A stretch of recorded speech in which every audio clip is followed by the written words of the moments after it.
You guys know how much I love franchise mode in NHL. Let's take a look at the NHL 25 official franchise trailer and take a deep dive.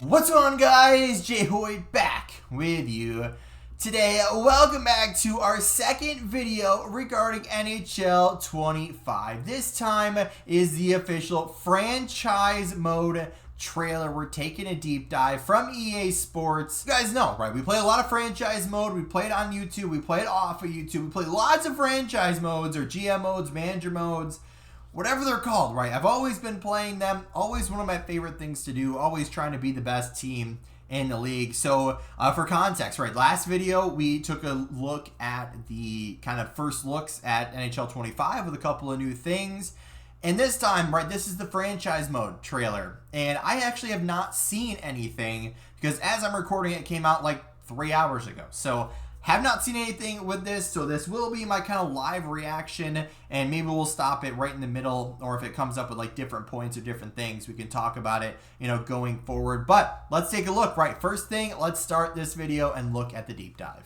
All right, franchise mode deep dive. This is Sumo, senior game designer for Hello. NHL 25. Today I'm here to talk to you about franchise mode. Looks different. So there's a few new things going into franchise mode. Everything from a brand new streamlined hub, box scores, game logs, and split stats, contract clauses and CBA updates, revamped player and coach conversations. I'm gonna assume we're gonna get more into that.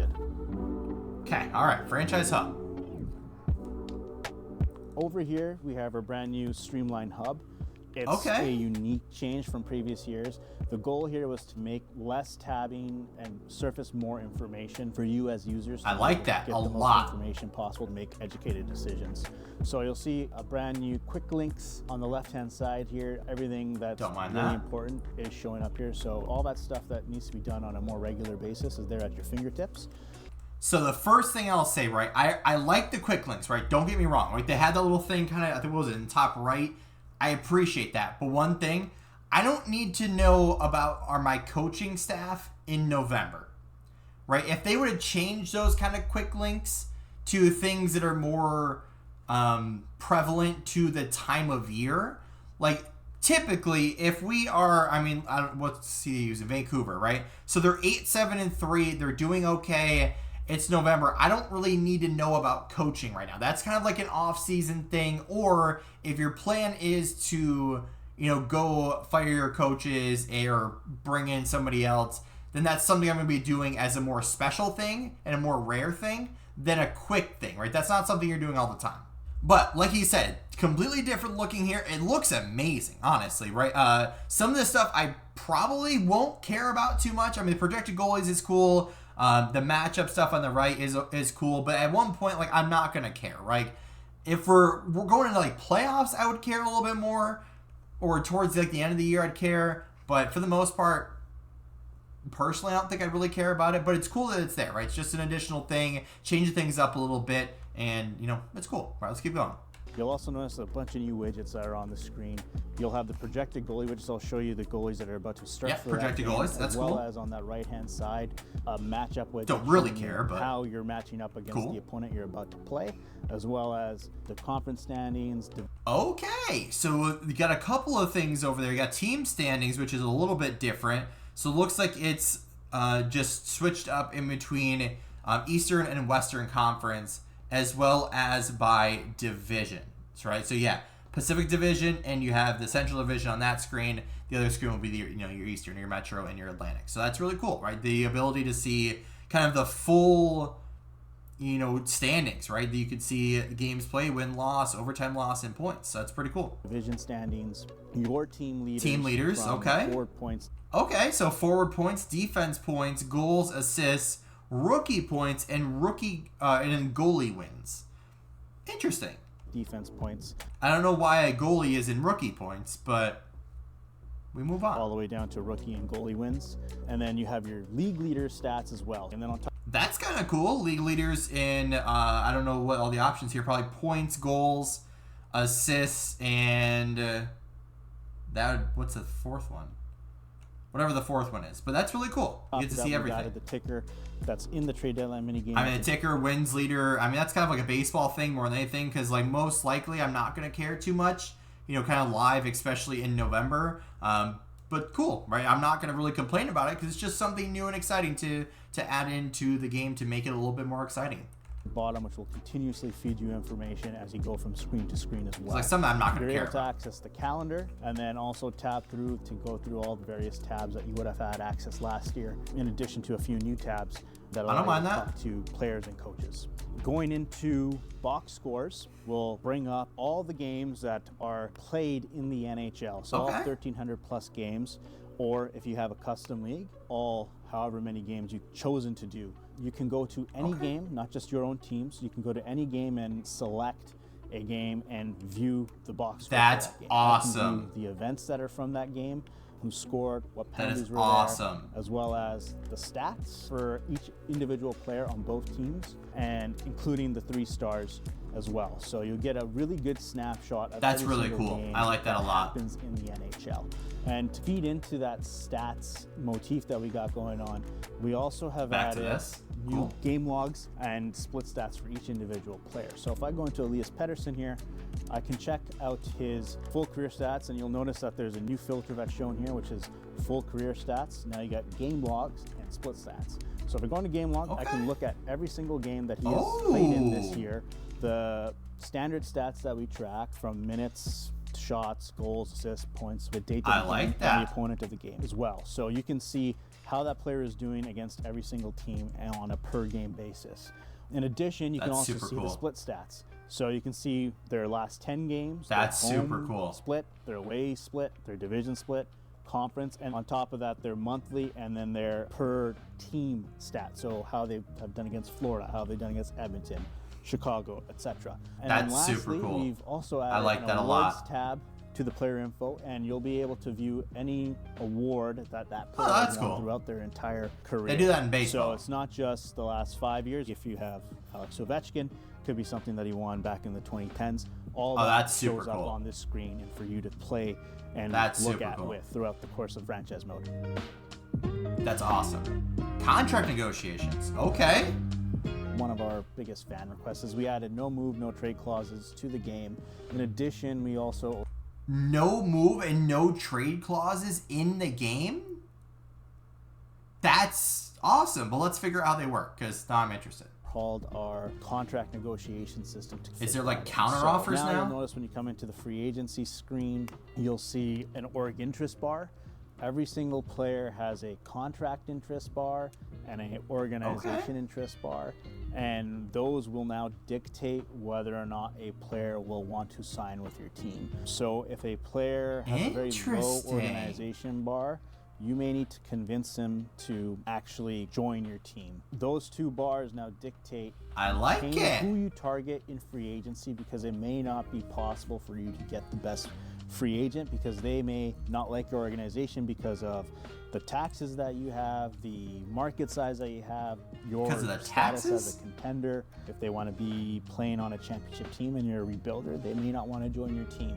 Now, you can offer them other incentives. You'll see promises on the bottom right-hand corner and player requests. Certain players will have requests that they would like to have, like playing on the top line power play or playing in the first line. And you'll also be able to give out clauses. I don't mind that. So you'll see that you can give out no movement clauses, no trade clauses, modified no trade clauses. You can give out different structures, whether reduced, full. It'll change the number of teams that you can or cannot be traded to. So we've added a lot of depth and a lot of fidelity to the contract negotiation engine that wasn't there before. I'll go into a player that doesn't want to sign with my team currently.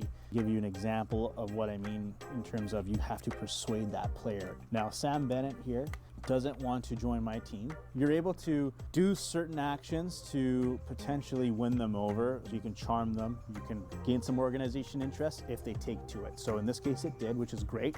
Now you can now talk about the contract or go into the organization and kind of pitch them on the organization. Okay. So if I go into here, I can now pitch him on the market size and the team status and persuade him into wanting to join my team and forego his expectation of preferring to play in a smaller market like Florida.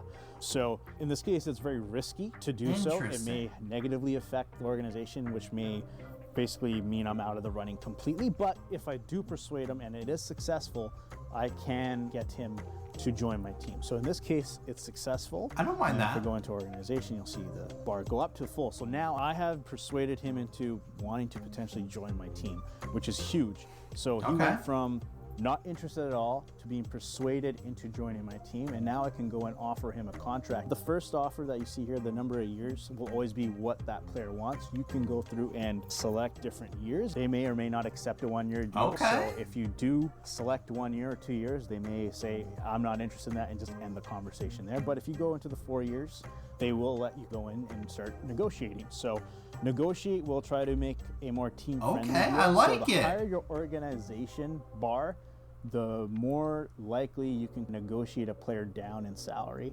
You can also improve the offer if you like. This allows you to add extra money, clauses, promises to your contract offer. So if I want to increase the salary here, I can increase it up by a lot or a little. So I'll add $2 million to the salary. But I can also improve the offer further by adding in a clause. So I can give him a full move, no trade, whatever it may be. I'm going to give him a full no move clause, as well as I'll promise him first line minutes.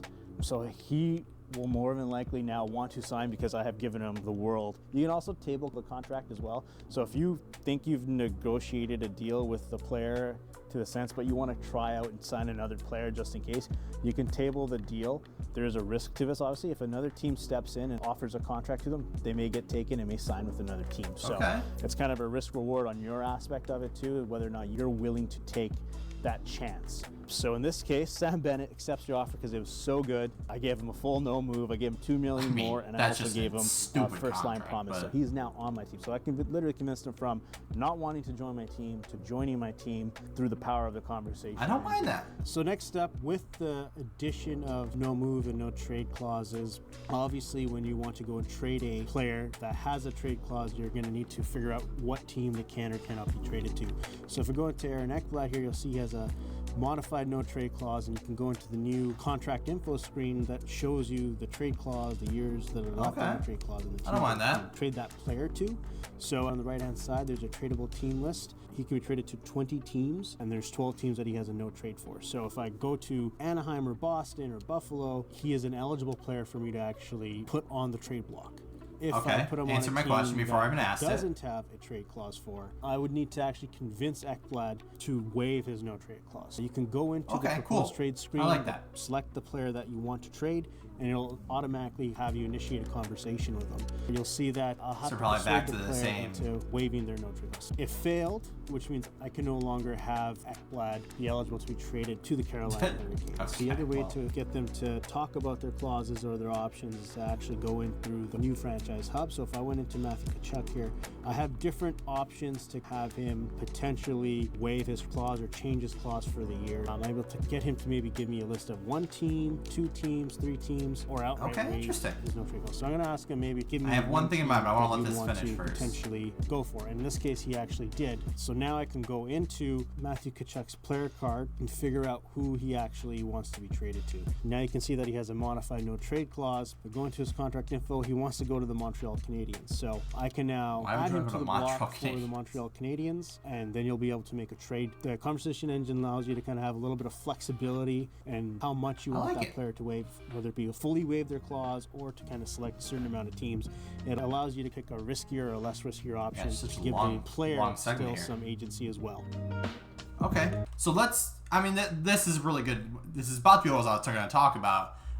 But the conversations, right? Maybe we'll get some answers here in a second, but I really don't want to spend, a ton of time, especially in the off season when I'm trying to, get back after it and, keep going the rest of my off season and have a 20 to whatever minute long conversation with these guys to convince them to join my team, right? And maybe that's just part of it where if you really want a player, then maybe that's what you have to do.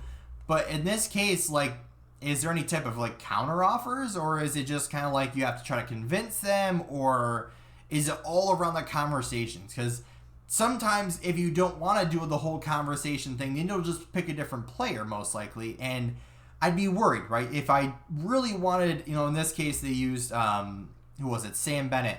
If I really wanted Sam Bennett and he only wanted to join if I gave him $9 million or whatever, or I could get another player that can kind of bring me equal value and bring me equal kind of points and what they bring to the team for $4 million, then I'm going to go with the $4 million. And then if I have to convince that guy to join, then I'd much rather have that than a $9 million for the other guy. So I don't want a ton of the conversations to kind of dictate how long I spend, trying to convince one player to join my team. So that's the one thing that I'm hoping maybe it'll get answered here in this next part. But hopefully conversations are not as long as they seem.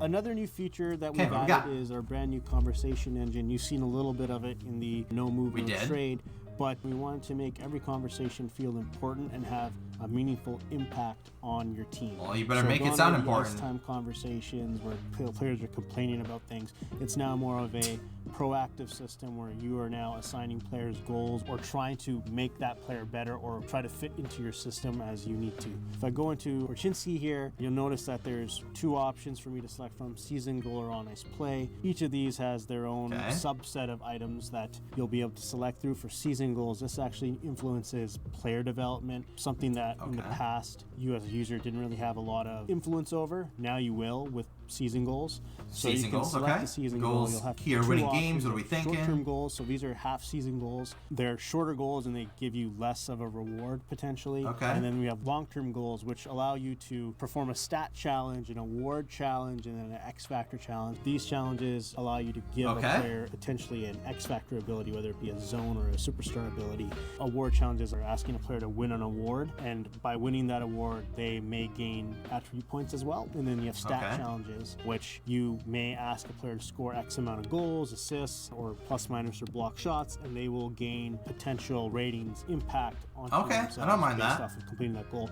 Now, it isn't that it's a hard line, so as long as I'm close, he'll get some of that reward to passing, but he may not get the full amount. So it is really forgiving in that sense, but you do want to get as close as you possibly can to that marker to help influence that player. So in this case, I'll set a goal to have him score 40 assists, and then once that's in there, you'll be able to check out the goal in the morale screen as you sim through a season and you look at their stats and see how they're doing. Now that I've assigned a player goal to that player, I can also go into the on-ice play and potentially have them change their play style or the position. You'll notice on the upper right hand side of the screen that you have something called adaptability. Every player has adaptability rating. This adaptability rating allows us to control how likely a player will potentially adhere to being able to change to a new playing style or a position that they play. The younger the player, it'll actually make it a little bit more easier for that player to be a little bit more malleable and a little bit more easier for them to learn that new play style or position. So an older player will be a little bit more set in their ways and may not be able to switch to that position or play style, but true to real life as well. So in this instance, now can you literally change them? Is it just from like left defense to right defense, or is it you can switch it from? It'll give me options to be either straight up, change them out of left defense. I can move them to right defense as well. These are both persuades and they have different factors that weigh in. So in this case, I want to add a secondary position to lower his defensive awareness rating. The harder it will be to convince him. If I want to change his position, players with higher defensive awareness rating will be harder to convince. So players are really good at defense. They probably don't want to move out from defense. But if the player has a lower defensive awareness, you may be able to get them to change to a forward. Here I'll ask Korchinski to can. So in this case, that persuade failed. In many cases, the persuade may or may not work, but you do have the ability to change a player's position and play style. It all I don't know how much you'd actually ever do that, but go into it. Again, we really wanted to give you as the user the ability to have more fidelity, more control over the players to fit. I feel like the only time I would ever really use that to try to change someone's position is if we use the Vegas Golden Knights, for example, where, like Shea Theodore is really a left-handed defenseman and he plays, I guess I'll say right defenseman. and Braden McNabb's on that line as a left-handed defenseman, but sometimes also plays right, or they kind of switch back and forth, that do you really want that? Or do you mean, like, can we switch them from right defense to left defense, and then can they still play right defense and they'd be fine? Or is it like, how strict is that going to be of like, okay, play right defense? Like, it's the same exact position, but you're on the right side versus the left. So I don't really know how much that really affects anything within the system. I guess we'll have to see. So in addition, you can also talk to your head coach. You can talk about your preseason or your game plan for the team. And these essentially are buffs to your team that you get for the season, whether it be conditioning, strength training, skill training, 5-on-5 focus, power play, penalty kill, video session. So all of these will have different buffs and debuffs. I've selected power play. This will give my team a buff for the power play, but also have a debuff on my penalty kill. So in this case, I got him to adhere to that preseason focus. I can go back in and talk to him also about the game plan that he has. So we can talk about preferred lines. He is locked until the regular season, and I'll get into that as well. Ice time allocation is also locked until the regular season, but this will allow you to allocate whether or not you want your team to roll 4 lines, 3 lines, top Can heavy. you change that? It allows you to kind of manipulate that and have the That'd be super awesome situation if you could. for your team. So now that we're here in the regular season, I'm now able to chat with my coach. So if I'm in the edit line screen, I can hit the Y button to go into strategies and then bring up the coach card from here. I can go into this meeting availability and then chat with the coach about their game plan.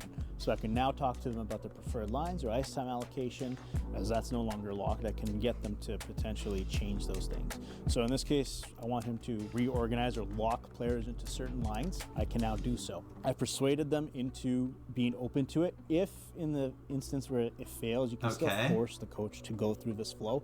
You will lose morale as a trade-off, but at the end of the day, you are the GM and you hire the coach, so you are able to brute force your way through it. So in this case, I want to look at my forwards, and I want to have my line 2 center be Elias Pettersson. So if I go into line 2 and center, I can now lock in Elias Pettersson as the center for that line. Now I can also make his left wing. In this instance, I'll just put Jake DeBrusk. And then if I go into that line screen again, you'll notice that when I hit best lines now, those players should now get into that slot. You now see Elias Pettersson and Jake DeBrusk in that role. So if I move Pettersson down to the 4th line here and then I re-hit best lines, it will always lock them into that line. So if he gets hurt and comes back into the lineup, it will remember that and put him back into the right spot. So you can lock all your lines exactly how you want it and really help the usability for playing with injuries on. Those are very interesting lines, but I get it. In the way that you want them, and the coach will make sure that they do best lines in that manner. It is quite a cumbersome thing, so this was our way with the power of the conversation engine to allow you to actually lock in players into those lines. But you can still, I guess, hold on, let's pause before we get to this last thing. Looks like we only got like a minute left. Is if you do go into that conversation setting, or the conversation, and if you say, I want Elias Pettersson to be my second line center, and if the scheme fit, right, doesn't match up with that, can you go in and fix it afterwards? Or do you move, the guys around? And even if you hit best lines or head coach preferred lines or whatever it is, no matter what, can you just fix all of that? Because what if that line plays together and they just don't play well? Can you move it all around or by yourself? Or do you have to go in that conversation in order to kind of move those guys around? So I don't know, right? That's just, again, something we'll have to see once everything gets going. But community requests, what's in this one we got? Because this sometimes scares me, that when they be like, oh yeah, we listen to the community. It's like, hopefully listen to people that actually have some brains in their head. Another feature that we added to really help the roster sharing community was the addition of draft picks to the player movement screen. Now you're able to trade 5 years worth of draft picks in the player movement screen to keep up with the real world as you're waiting for the latest roster update from us. So in this case, I can trade Anaheim's and Edmonton's first round pick to the Buffalo Sabres, and then you'll be able to go in and see that Buffalo has Anaheim and Edmonton's first round pick, and you're able to upload this roster file to roster sharing, and then you'll be able to have others download it with the correct draft picks, and you can then start your franchise mode when the latest trade comes out and you're waiting for the roster update. You'll be able to make the adjustment yourself and then go into franchise mode and start your franchise. Probably will never use it, that's but a big change there, as well as we've added a few more elite potential prospects into the draft. Make the league, as you get later into later years, refresh that player pool, have the overall be around the same amount as well. So we added a lot to franchise mode this year. We had a lot of fun working on the game, and we can't wait for you to pick up early access on September 27th. Okay, so I guess we'll just get back to that real quick, scouting. So the one thing that's always bothered me about scouting is if you have it on auto assign or auto scouting, right? It will legit scout players that are like 600th in the scouting ranking. Now, if you guys want to play along with me for a second, and if there is 7 rounds in every draft, right? 7 rounds, okay? We times that by 32 draft picks, because now we have 32 teams. That equates to what? 224 picks. Now, I'm not saying you shouldn't be able to, scout those players that are, way down the line. But you do have to realize at some point that you probably want to scout the top, like, let's just say 300, right? The players after that are kind of like irrelevant, right? You're never going to draft anyone that low, right? Even if you get to the end and there's 70 players left, or 76 or whatever players left, then cool, you did it. But the way scouting works is I go in, and what I used to do was the same thing I do in our franchise mode is have 2 each for all the USAs, right? USA East, Central, and West. Have 2 scouts each for those. Then for the juniors, being the OHL, QMJHL, and the WHL, I have 2 each for those. And then pretty much for everything else that actually has players, I have 1 each. Sometimes I'll have 2 in Russia. But for the most part, that's how I do it. And still, I'll have this where the second overall draft pick, I don't know if they actually went over them or not. We'll just mute it as we listen here. But did they actually go over, right? So, scouting. Where is he? So, he's in the USA East. So, in this case, right, and if I was doing it, I would have 2 scouts assigned to USA East, and somehow the second overall draft pick. Now, if it was like the 150th or the 270th, draft picks, I wouldn't really care. But the second overall draft pick, you're telling me that the scouting wouldn't, scout the potential second overall draft pick? I don't know how that is, right? If I put these on auto assign or auto scouting, you're not telling me, this is another one, the 8th overall pick there, Wharton. You're telling me no one scouted the potential 8th overall draft pick? That's not a thing. You look at any draft ever for NHL, and those guys have 10 options for, if they're the 10th overall pick, they have guys probably, every player before that on a list being okay, if any of these guys fall down, we want these guys first. If not those guys, these are the next 10 guys, and it's probably even more than that we like or would be a good pick, or they kind of have those reports about. So I'm hoping this year that scouting is fixed a little bit, that if I put on auto assign or auto scouting, or if I have 2 scouts per a zone, that it is more well covered, and I don't have to spend an hour inside the scouting screen in order to get every single option for the draft classes to get them fully scouted. So hopefully that is a thing this year, and will be better, that in the case that there is the second overall draft pick that could be as good as the rest of these guys, medium elite potential, is a gem or whatever, that we do get a full scouting report when we do put on auto assign.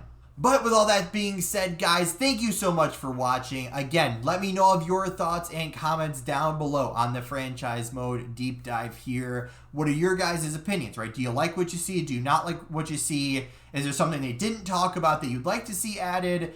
Is there something they added that you don't like? Let me know, right? Comment below. And as always, guys, if you did enjoy, hit the like button, hit the subscribe button if you haven't already. And as always, guys, we'll see you in the next.